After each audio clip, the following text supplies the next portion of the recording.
Yeah. All right. Hey, friends. Welcome back to the Rod Pod.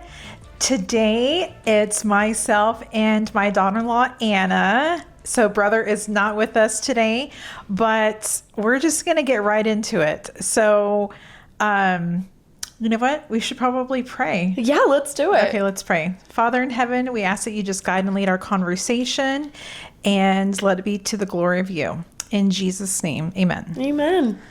So, first of all, I just want to tell you how proud I am of you. Last week's episode was uploaded and you and brother were sharing your personal story of the pregnancy journey that you both experienced.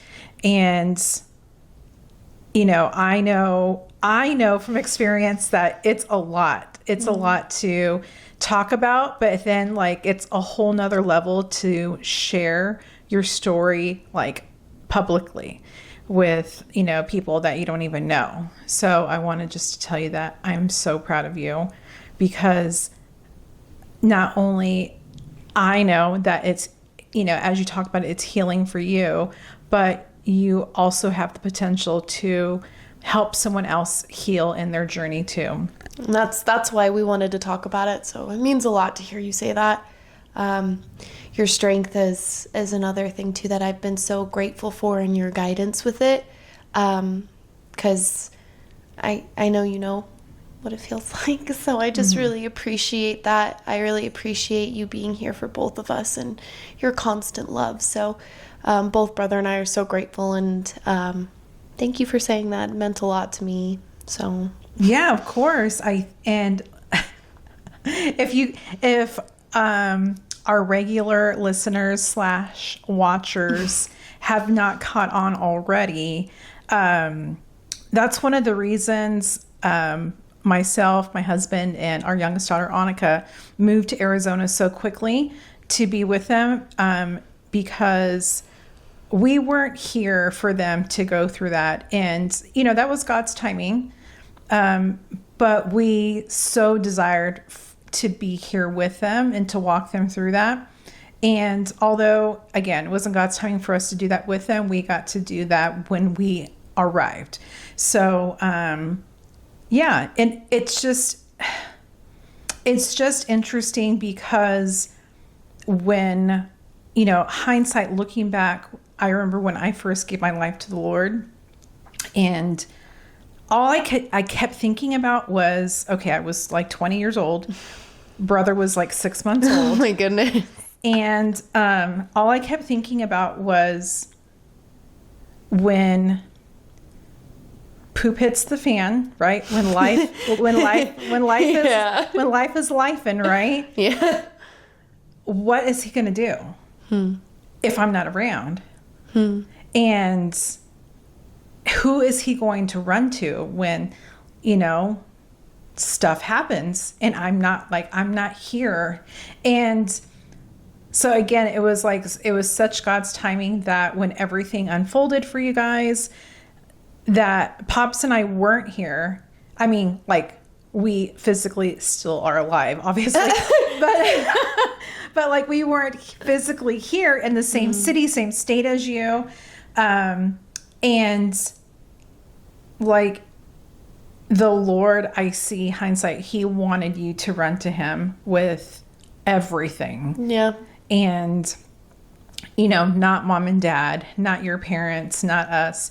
Like, it was you, brother, and the Lord. And that's exactly how, like, it should be with marriages. And so, like, mission accomplished. You should feel very proud. You raised a really wonderful son.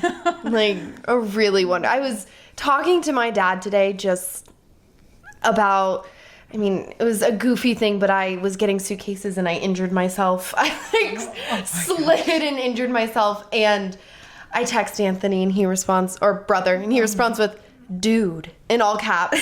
And then he goes, please be sure that you get, and he gives me a little list of the things that I need to grab to be sure I take care of myself.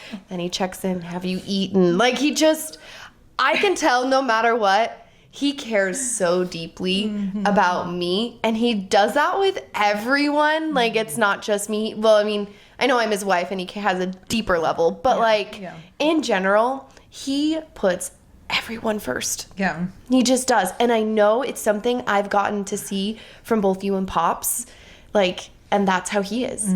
So you guys should feel very, God really helped you raise an amazing, amazing man. So Yeah, we were just trying to be obedient in the process. And, we made mistakes, obviously. But yeah, it's God's grace for definitely. But I'm sorry, go ahead. No, it's goofy. There's another fly.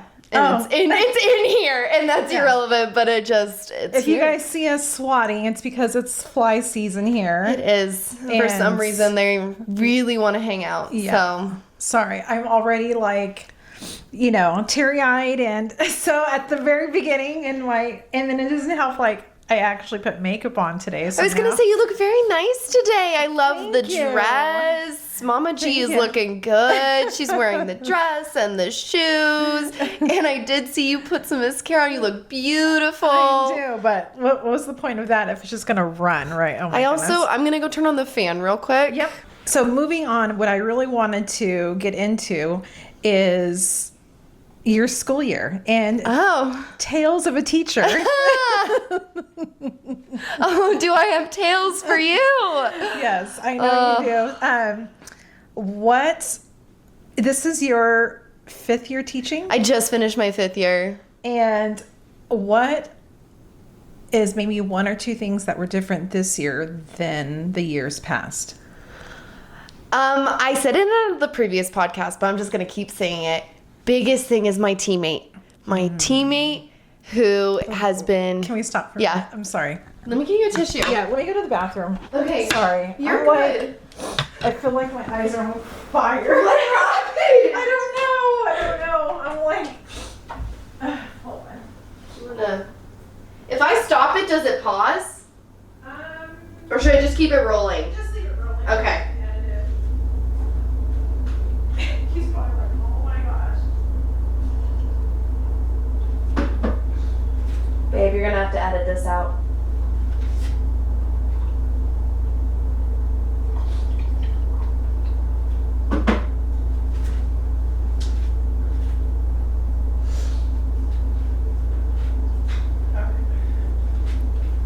Here goes the cord. It's my fault. I should have worn mascara. But you look so pretty. Oh, thank you. Sorry, brother. Thank you. Just be sure you edit out and rolling. So, I had just asked you, what are 1 or 2 things about this school year that's different from previous school years? Yeah. Biggest one, like I said, is my teammate. She is, I think my favorite thing is that she's so positive and she has such a desire to be where she's at. Mm-hmm. Like, she actually really loves her job, just like I love my job. Mm-hmm. Like, she's not in it for a paycheck or she's in it because she has a love for the kids. Mm. And that's what I do. I mean, I'm in it because I love teaching. I love the kids. I love being able to interact with the kids, to love on them. And that's exactly what she does. Mm. She's also just so positive, which is so cool. She doesn't like to talk negative. She loves to talk about the positive things going on. And even when her and I derail, which happens, because I mean, children will be children and they will do things that will make you frustrated, and venting is normal. Yes, venting is normal, but she'll just kind of change the scope and be like, okay, we've said a couple of not so great things, but what are some good things that have happened today? What are some highs and lows? Yes, exactly. And I wasn't used to that at my other schools. I just didn't get to experience that. That was one really big thing. The other big thing is I have support from administration. I had a lot of behaviors this year, unfortunately, with there were just some students who just didn't make good choices, and my administration doesn't shy away. they are here for us teachers as much as they are for the kids. And I can tell, because there's actually consequences to some students' actions of, not good things. And there should be consequences in some cases. I believe personally that sometimes there needs to be a consequence for a bad action, because I'd rather the kids learn that now than if they get to adulthood and they haven't learned that there's a consequence to making that kind of decision. It's going to be way worse for them. It actually, learning it now in school is going to be better for them than taking that to adulthood. And so I'm grateful to my administration. She's not afraid to say the tough things, to have to give those consequences to students, and to support me with parents and with even other staff. And I'm really grateful for that. So, and I'm 7 minutes away. So that alone is pretty great. Right. Oh my goodness. Yeah, that's really nice. So my next question would be, which you kind of already answered it, but I'll ask it in a different way. As a follower of Jesus, you chose to teach in public school versus private school. Yes. Why is that so? Well, I teach in a Title I school too. So it's a Title I public school. And what it means by Title I is it's more of a low income school. So for families who necessarily can't afford like breakfast and lunch and such. So this school helps provide for that. So I do deal with kids who come from more difficult backgrounds. And from the beginning, honestly, when I wanted to be a teacher, I made all these decisions of where I was going to go. And God made it very clear I was supposed to go into a Title I public school. And I was like, that's crazy, God. Why do you want me to go there? Because even in my student teaching, I witnessed lots of rough things. And so when I felt that was his calling, I was like, okay, I'm going to have to take this on. But the biggest thing that I've learned is I have to rely on him so much when I walk into the classroom and throughout my entire day. I can even tell when I don't rely on him with patience and gratitude, or just like think about him or want to keep him as the center. All of a sudden, I'm having a rough day because God's not my center focus. And so therefore I can't distribute the love because I'm not really taking in God's love. Like the whole cup analogy, where if you just empty yourself and you're not filling yourself up with the Holy Spirit, then you're gonna run out completely. That's exactly what happens when I don't include Christ within my teaching, and especially in this kind of school scenario, because these kids come from very rough backgrounds. A lot of my students do not know what it's like to have two parents, or to have a family that works together, or sometimes they don't speak English as their first language, so they're learning a whole new language from scratch and they're 10 years old. So it's not easy for them.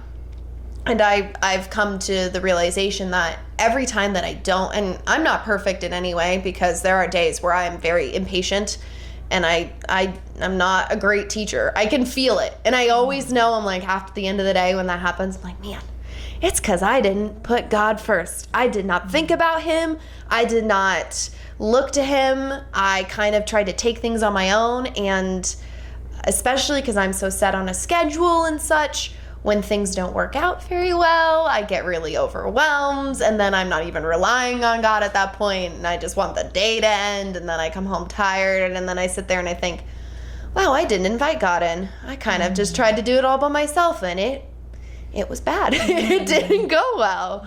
Right. So I think that answered your question. I'm not 100% sure if I stayed on it track. Sounds like that you've chosen that as your mission field, and because if it wasn't you, it would be someone else, and possibly someone who is not a follower of Jesus.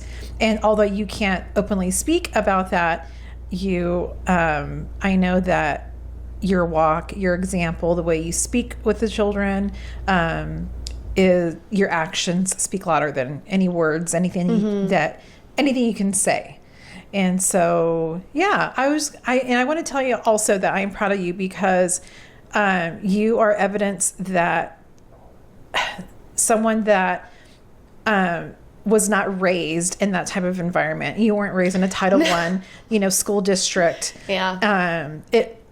if I may, I guess brother and I would describe it as very sheltered, I guess. Yes. I concur. Yeah. And maybe not as, what is it? What's the word for like multicultural? I mean, in all honesty, you're absolutely right. Cause I wasn't in that kind of area in where I grew up. I grew up in a really small town. My school was tiny. I went to a charter school too growing up, and I had maybe like very limited amount of classmates. I didn't really get to experience any of that growing up. So it's very interesting being in this kind of dynamic with a public school because it is all new. I literally coming from Colorado to here and being within the school districts and seeing how everything functions and works 100% different from being there. And everything that I do and teach, I honestly can't even think back to when I was in elementary school and be like, oh, I remember this or like, I don't remember any of that as a kid. Like, I feel like it's a completely different dynamic as a teacher here in this kind of environment. So, yeah, I know what you mean because I didn't grow up that way. It was very specific to, one culture. It really wasn't widespread. Like, I didn't get a whole lot of experience with that at all from where I grew up. And it's nothing like, it just happened to be the area that my parents kept us in. And I think it was more of also to, I know my mom she went to a very different experience in school and I don't think she wanted that for us. So. Sure. Yeah. Yeah. No, that makes sense. But I think it's amazing that you chose, like quite really the opposite, to plant yourself in an unfamiliar territory because I know you. I know that you are comfortable in familiar places, familiar surroundings, just things that are predictable.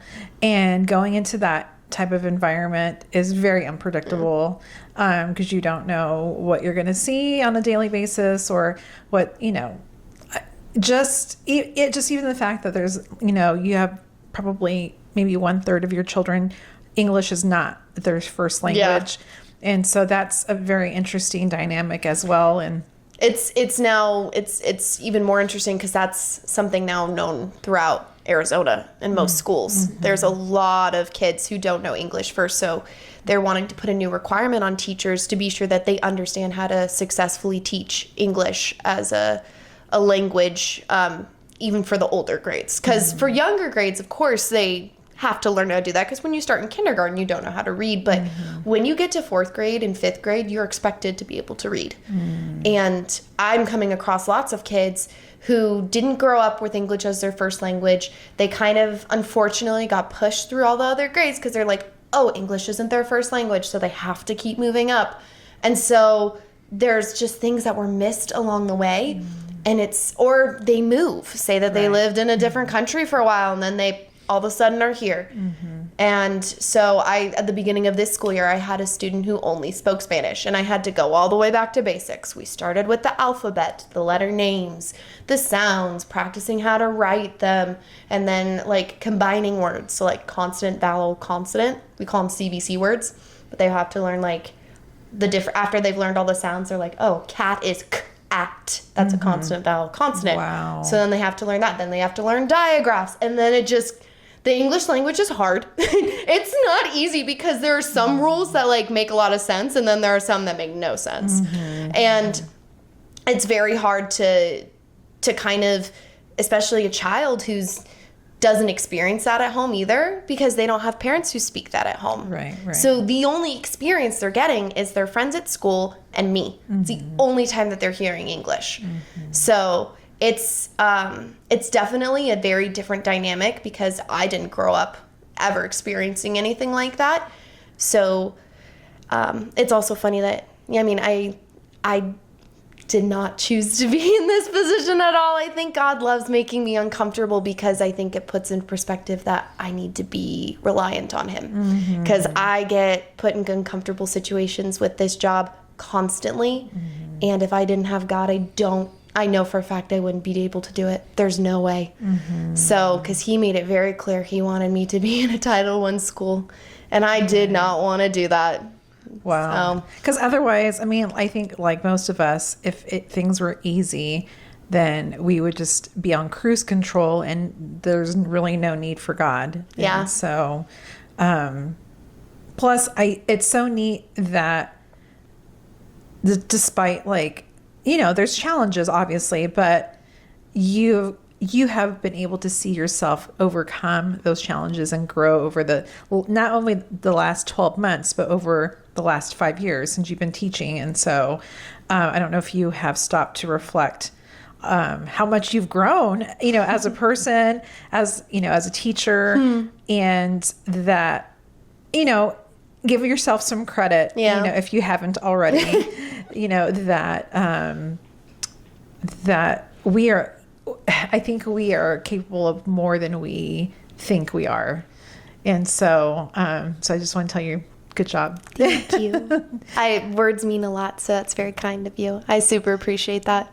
Especially from you. So that means everything. Thank you. Thank you. I did want to ask, what do you think was the most challenging obstacle you had this last school year? Man, it was probably, I had a couple of really rough scenarios with kids this year. First time ever wasn't any coworker based, which was really awesome because I've had a lot of negative experience with that prior. So I did have a student who he just made some pretty bad choices and wrote me a unexpected note that just, I didn't know what to think of it. It was a threat. It was very scary. And I brought it to my administration. And I'm usually like, this was at the beginning of the year. So I was like, do I give it to my administration? Do I hold on to it? Like, do I let this go? Like, how does this work? Because I'm not used to an administration who supports. So when I messaged my administration, they were like, oh no, he needs to come to the office. We need to have a conversation with him. There are consequences for making a threat like that. So they called him to the front, and he decided he didn't want to go to the front. So I sent him up there with his backpack and stuff. And instead of going to the front office like he was supposed to, he snuck outside of the school and like hid behind some plants. And the only way that they were able to find him was his feet were sticking out. So they were able to safely locate him, bring him into the office. I think the part that made this story so hard was that, unfortunately, the kid felt no remorse for the things that he said. And I think that's probably the hardest part, because I've watched multiple times of students making not so good choices, but I feel like it's almost human nature in some cases. Well, most of the time, we feel remorse and just like guilt maybe of just like our actions, and that we know what we did was wrong and that we shouldn't have done that. And that we want, and most kids, that's how they respond. It is the first response that I see when they say something they're not supposed to. Then there's the tears and the, I'm so sorry, I shouldn't have said that. And, you know, but with this kid, I didn't see that. He was up there smiling and giggling, and he like looked at me and smirked even after he said something so inappropriate to me. He had no remorse, and it broke my heart. Because I just, at that moment, I was like, what was it that I could have done to help him in this case? Because it made no sense to me why he didn't feel anything for the words that he said. And I mean, it also goes to background, of course, too. And I'm working with a lot of kids who don't come from a good background. And unfortunately, this boy did have a lot of a rough background. And I think that impacted the way he responded too. But that was probably the hardest thing for me this year, because I felt very heavy with the fact that he didn't feel any sort of remorse at all for making a bad choice. And I think that broke me more, because I mean, that's scary as he gets older. If he continues to make these kind of choices and he doesn't feel any remorse to it, what does that mean? And that's really scary to think about. And I mean, like, I don't want that kind of thing for anybody. And especially seeing it within a kid, it was... So it took me a while to get through that scenario too, because I was like, what could I have done? Like, what are the things that I could have done to even help in this situation? And I just had to remember that there really wasn't anything that could have been done. This was his choice. This isn't a reflection on me as a teacher. And I really have to kind of go back and rely on God with all of this and remind myself that God put me in this position. He will give me the strength to continue to work in this position and minister in any way that I can. But that was the toughest thing this year. I mean, there were a couple of other little things here and there, but that probably was the one that weighed heaviest on me personally. Yeah. So, I mean, but yeah. Did he finish out the school year with you? No. Oh, yeah, that was the other thing. My administration, when they took it into their hands, they were going to suspend him for 9 days. And then come to find out, he didn't really live in the school anymore, like nearby. So they decided, his family decided that it would be better for him to go to a school that's closer. So they ended up pulling him anyways, which I think was beneficial to him and his success, but also me. I mean, and my students, because I felt like they felt that energy too, the negative energy, unfortunately. So I hope that that new school was much better for him. That's all I want for him, was to be able to like learn and grow as a human being, as well as, you know, a kid in his academics, but also in his social and his behavior life, and that he got some support as well. I know that that was something else that his family talked about, was getting him some more support so that he felt more stable, especially with all the things he'd gone through. So I'm really hoping that's what ended up happening. But literally, I think that was the last time I ever saw him, was when I walked up past the office and he was like giggling and smirking at me, and it was the last time I ever saw him. Wow. Yeah. So. Wow. I hope things turned around for him this school year. Me too. I'm praying that they did. I think about him still a lot, just because I really want the best for any of the kids that are in my room, because I constantly, in a Title I school, students are coming in and out. Just kind of how it works. So right. And since I don't know how long I'll have the students, it's so valuable to me of how I am as a teacher, because I don't know how long they'll be in my room. So how God can use me in that scenario, or in that case too. So right. Wow. So please share with me a highlight besides your administration and your co-teacher. What was any highlights this last school year for you? This was the best class I've ever taught. I had a lot of great kids.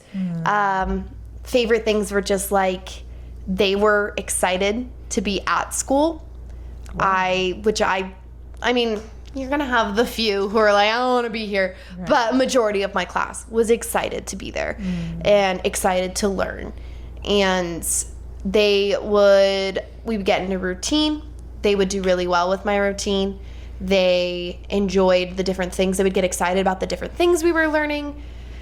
But honestly, some of my favorite moments are when it was kind of closer to the end of the year, but there was just no pressure. We'd finished state testing, and now I just get to kind of still do fun learning, and I get to sit with the students. But at the end of the year, I always have the kids, they trace their name with like a Sharpie and bubble letters, and on a shrink-a-dink paper, and then they get to decorate the outside. And then what they do is they'll have everyone in the class sign their name inside their name, and they can write the year on it, so that it's a memorable thing that they get to take with them, that I get to. So I'll take them home. I shrink them in the oven. It's very stressful because they bend all over the place, and you're like, I just want to be sure it's flat. I don't want to ruin this project. But I'll take it home, I shrink it, and then I put it on a keychain. And then on the last day of school, I get to give them that keychain with a little goodie bag, just letting them know, like, that's their thing that they get to take with. And I make one as a teacher as well. I get all my students to sign it. It's so fun, because then on my next to my desk, I have this whiteboard that has all of the different ones that I've made through the years that I've taught. Oh, wow. So I have one from my second year, my third year, my fourth year, and then this year. My first year was a bit different because it was online only. So I made stickers, and I actually did the kids when they dropped off their laptops, I was able to give them a sticker. Oh. So, but I mean, that was the first time I met some of them face to face during that year. But that's probably always will be my favorite memory with any of my classes, because that and I did awards this year, which was so fun. I had these cute little they weren't math awards, but they were like awards of, you know, who brings a smile to the room, or who just can make anybody laugh, like those kind of awards. And so I got to pick one for each one of my students, and I got to give them a cool little medal with it. And so we all just sat, we called it the Grow Party. We all just sat around, and I got to read off each reward. All my kids were so quiet and respectful. All of them cheered for each other when they each got a reward.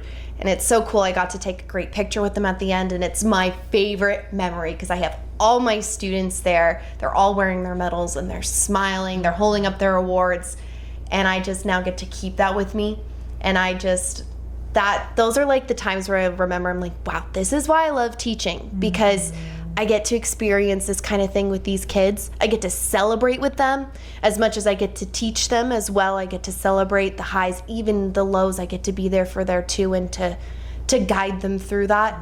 But those moments are my favorite. They'll just stay locked in my brain. And just, especially when I get to even have, I'm just thinking about all these great things I do. It's called Lunch with the Teacher. And brother jokes around. He's like, you're a hot commodity, because it's sold out every Friday. Oh, that's because funny. I have, the way that I do it is stamps are the way that students buy prizes in my room. If they have good behavior, if they're making good choices, they get a stamp. If they participate, they get a stamp. That kind of thing. And then they can save up their stamps to buy stuff. I purposely always make Lunch with the Teacher the cheapest, because at the beginning of the year, I want students to buy it so that I can get to know them, because it's another great way for me to build relationship with them. And it's always they get to bring a buddy. So they buy it for themselves, and then they get to bring somebody with them. And the first time I did it, literally everyone was buying it, and I was like, okay, I don't have enough room for this. So I was like, okay, this year what I did is only 10 students can come. It's on Friday, so I always did it every Friday, and the max of 10 students. So whenever I would say, okay, who wants to do stamps today? So many kids would do stamps, and they'd buy Lunch with the Teacher. And I'd run out of room so fast. And then I also would run into the problem of it was the same kids over and over and over again. I had one boy who didn't miss Lunch with the Teacher at all. Oh my goodness. He came every single Friday. That's adorable. So, which, like, even as it gets further into the year, I still love it, because I get to see a side of them too that I don't necessarily get to see in the classroom. I also get to ask some questions about them and what they like and what they enjoy. And the more that I build a good relationship with them, it also helps in their learning abilities too. So it's hard, because I have to find the balance of I am the authority in charge, but I also want to be sure they understand I care about them too. Right. So, but I don't want them to think I'm their friend, because I'm not their friend, but I do want what's best for them, and I want to know who they are, because they are people too. So, but the Lunch with the Teacher will always be good memories too. I love that. And I think it's a genius idea, because I know that just not just children, but people in general, when they feel safe with someone, then you can learn. You can learn from that person. So by you setting aside time, Fridays specifically, to have Lunch with the Teacher, you're giving them space to just talk and be themselves. And it's not in a structured, it's not it's in the classroom, but it's not like, it's not class time. And so I think definitely something happens over food and just conversation. Yes, it does. I agree. Sharing food when you just, I totally agree. Because my favorite times with my coworker are lunch. Just, that's when we have the best conversations. It's at lunch. Yeah. So, yeah. but I love that. That's awesome. Yeah. I always say in my previous life, before we came to Arizona, I was a preschool teacher, and things changed during COVID. And so we had to make some different life changes and stuff, but as well as I'm sure a lot of people had to during that time. But I do miss it sometimes. I do miss it, and being with the little ones. And so I enjoy when you share your highs and lows. can I ask what made you want to do preschool? Because that's a hard. I can't even picture that kind of age group. So I'm just kind of curious. It was really just by accident. So when our older two kids, brother and Jen, they went to a private school. The private school had a preschool on site, and so at the time, Ani was like almost 18 months old. Okay, and the administration asked me if I can just like help out because they were short staffed in the preschool, and I was like, sure, like I can just like help out, but like I don't like you'll have to. I'm like I don't know what I'm doing because it's structured, but on a different level. And they're like, no worries, and we just need like basically an extra body, and so and just make sure everyone is safe, and and they're having a good time. And I'm like, okay, so I just started helping out as a sub, and I had already helped out on the elementary school side as a sub whenever they just needed, again, to just fill in. And so my face was very familiar on the campus because I was always with the kids. And so, yeah, I was able to bring Ani with me. So sometimes we were in the same classroom, sometimes we were in separate classrooms, but we had like windows, so I can just peek through windows and I can see her, playing or taking a nap or and whatnot. And it's interesting because I started to really enjoy it, but I think what made it a really pleasant environment is the staff too, and the people and the girls that I worked with and who I'm still friends with to this day. That's cool. So it's so nice whenever there's like an emergency, as far as like, oh my gosh, I need someone to pray for me. Those are the girls I typically will just text or call. Wow. To like, guys, I need you to pray for me. Like, or this is going on, or when the pregnancy thing happened with you and brother, like there was a couple of gals that I called from that group to pray for us and pray for you guys specifically. So they really made a difference in the environment, and of course the kids too. I learned so much, and I loved it so much. I just stayed, and it was so. I loved it because it was easy for me to learn in a different way. But be with Ani, and then brother and Jen were like right next door. So we were all on the same campus. So it was really nice. It was convenient. How long were you there for? I want to say like collectively, because after I left there, I went to 2 other private preschools, just because seasons of life had changed. So collectively, I was in the preschool for like 10 years. Wow. Yeah, for like 10 years. So, and sometimes I worked through the summer. Sometimes I took the summers off. But it was a sweet time during that time. So yeah, I enjoy listening to your stories for sure. Yeah, different set of challenges, but yes, oh yeah, but still there. I try and picture myself, like if I even tried to think about kindergarten or first grade, I'm like, nope. it's just, I don't know what it is. It's so funny because when I was in school, I wanted to do younger grades, and God's like, no, that's not what I have for you. And he just keeps doing that because it was like I'd set a plan, and I think God was like, no, that's not the plan. And he'd show me something better every single time. And I know that's how God works because his plan is always the better one, not mine. And I love to make like my own life plans, like the things that I'm like, okay, this is kind of what I see is going. Like I was like, I'm going to go teach in Colorado. And he said, no. And I said, I'm going to teach in a private school. And he said, no. And then I was like, well, I'm going to teach first grade and kindergarten or second grade. And my student teaching, I thought I was in a first grade class. I meet her and she's like, I teach fourth grade. And I was like, oh, I'm in a fourth grade class. All right. And I wouldn't want to be in any other grade level though. Wow. I have grown to love it so much because of the different like interactions I get to have with the students. It's so funny because I was so set in my own ways of what I was going to do.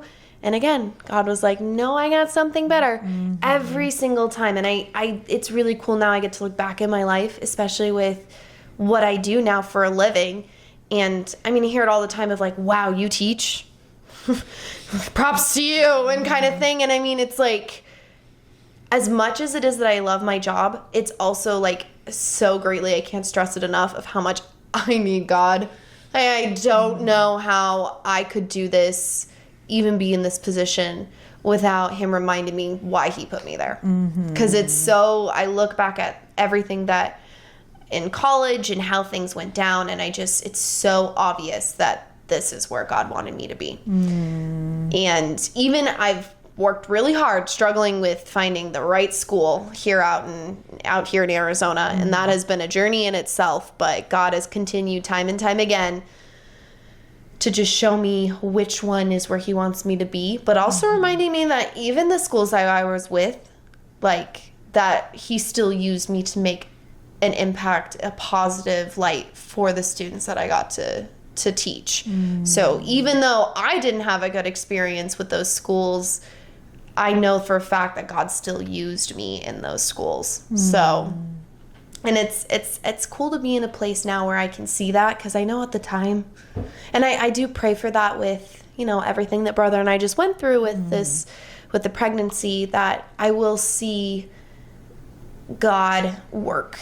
I don't know how yet. And I mean, I kept talking about it prior of like, I don't know why, but I do know that God's timing is always perfect, and I'm human. I don't get to know that timing because I have to have the faith that he knows what he's doing, and he does know what he's doing. I just really need to have faith in that and rely on him. So, but I mean, as of right now, it's the first time ever I didn't have to pack up my classroom and move. And I'm really excited. I'm taking on some more leadership roles this year, which I'm really excited about. I'm going to be doing student council with the middle schoolers. Wow. So that's going to be a whole new journey in itself, but I'm actually really excited for it because I'm not teaching them anything, which is, I don't want to teach middle school, but being around middle school and like helping them run, certain events within the school and seeing their leadership qualities come out, like I'm really excited about that. So it's going to be really interesting, but it's going to be really fun. So yeah, I'm pretty pumped about that. And are you going to coach soccer again this year? I do want to coach soccer again. I hope that the district does a little bit of a better job of setting up when soccer's supposed to happen. But yeah, I'm going to coach again. I that was so fun. Definitely a highlight. The season didn't end super well with things that went down with choices, but overall, such a great experience. I loved coaching.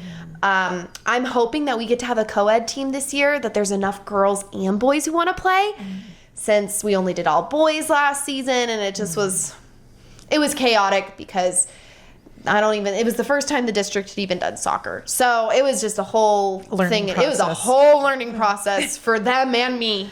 Yeah. So especially because they didn't have a set schedule. So again, I'm very pristine with my schedule and the expectations that come with it, and they didn't have that. So I had to be really flexible and be really okay with that. So yeah, I'll be doing soccer again. I'm really excited about it. Soccer and student council. So I'm going to really need the Lord with student council because it's an all year thing. So, it's going to be definitely difficult because I have to stay after school on Tuesdays and Thursdays for all year, which it's only an hour. So it's not like it's super long or anything, but it's still like after a long day of teaching that I have to stay even longer. So I'm going to be praying for lots of strength to be able to do that because I do feel that that's something God wanted me to take on. For sure. Yeah. It definitely will require some extra planning on your part here at home. I do get to come home to a wonderful, wonderful man who I am so blessed that he is willing to cook because I don't think I'd be able to function if he didn't cook. Yes. Actually, I know I wouldn't function if he didn't cook. So I'm beyond grateful that he's willing to be there for me as I take on these new challenges because he knows that's something that I feel called to do. And brother's so supportive. He wants me to follow what God's asked me to do, and he will stay there with me and follow me every step of the way. And there are going to be days where I know he's going to be like, why'd you do it? You're not doing so good right now. But like, I know that I've made it clear of how much I think God wants me to do it. And so he will support that too, because he wants what God has asked for too. So yeah, it's going to be, I'm really excited because I think I'm starting to feel a little more rejuvenated. I have a very busy summer ahead of me, so I'm like, I don't know if I'm going to be rejuvenated up, but I think it'll be really good. Yeah, I know that teachers always look forward to, they enjoy the school year, but I know that they're looking forward to, the break, even if it is busy for you, and I'm sure, others too. But yeah, just again, like, I just wanted to just encourage you and lift you up that, like, I'm so proud of you that you are challenging yourself despite knowing what possible challenges you're going to have ahead. And, but that it's going to be okay.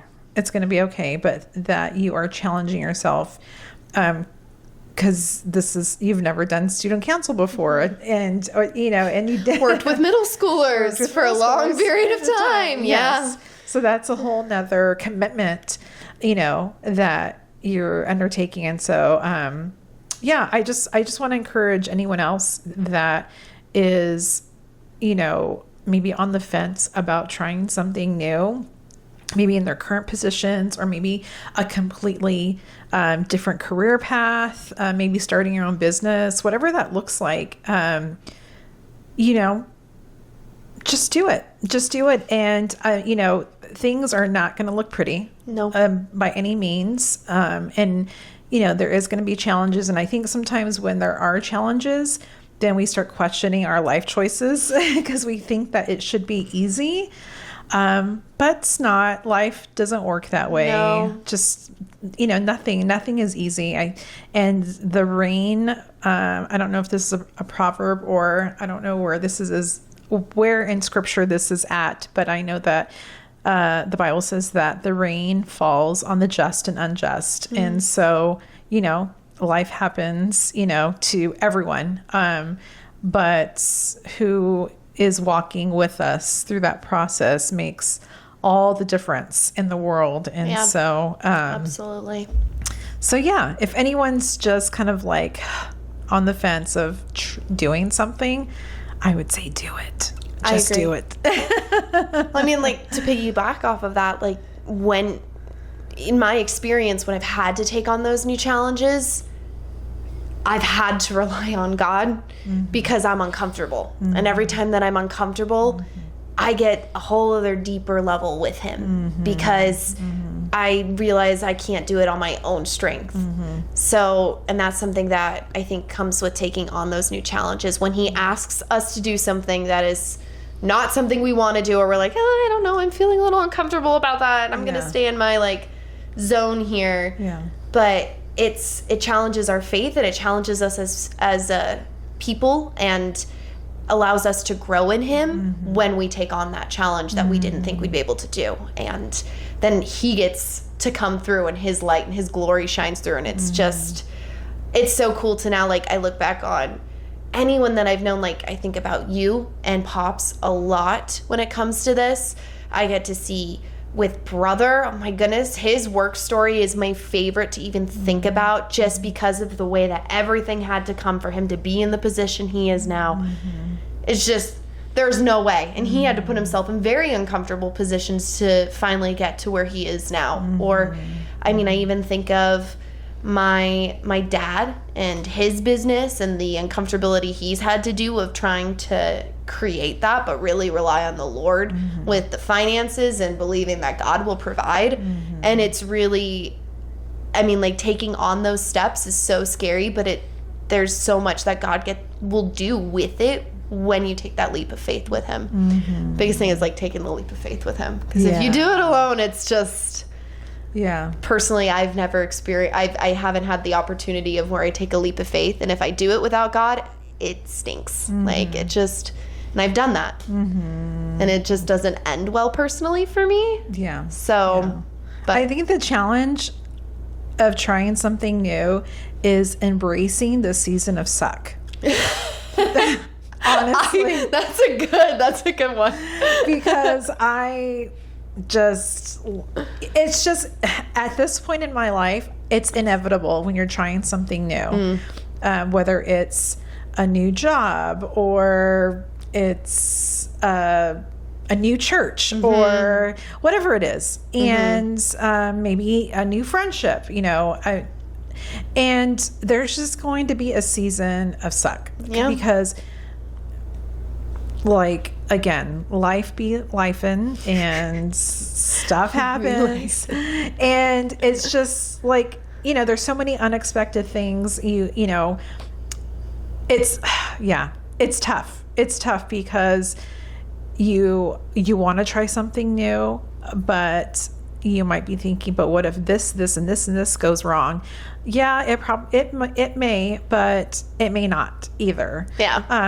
But I think through the challenges, that's where we learn the most. We learn the most is through the challenges. And so, and sometimes, going back to, like, to the example of, like, the pregnancy, like, sometimes we just don't know what God is doing in the middle of that. And we may, like, never know. Because I experienced 2 miscarriages, one before Ani and one after Ani. And, like, honestly, I still, like, I feel like God never gave me, like, an answer.